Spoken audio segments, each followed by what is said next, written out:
ইতিহাসের পাতায় যার নাম লেখা হয়েছে বিপ্লবের অক্ষরে, সেই ফিদেল কাস্ত্রোর জন্মশতবার্ষিকী বৃহস্পতিবার শ্রদ্ধা ও আবেগের আবহে পালিত হল সাব্রুমে।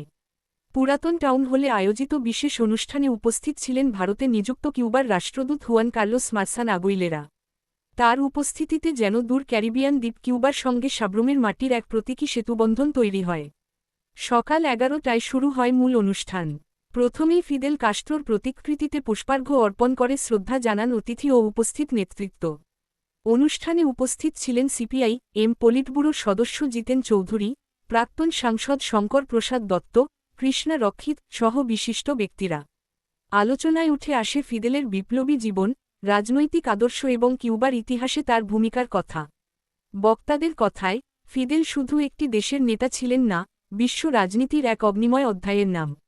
তার নেতৃত্ব, সাম্রাজ্যবাদবিরোধী অবস্থা এবং সাধারণ মানুষের অধিকার প্রতিষ্ঠার সংগ্রাম আজও বহু মানুষের কাছে আলোচনার বিষয়।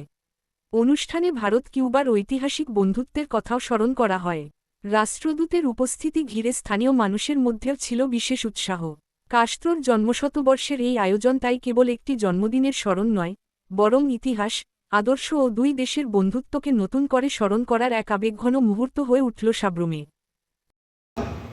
Was targeted, or more than 640 attempts of assassination from the CIA and the US government.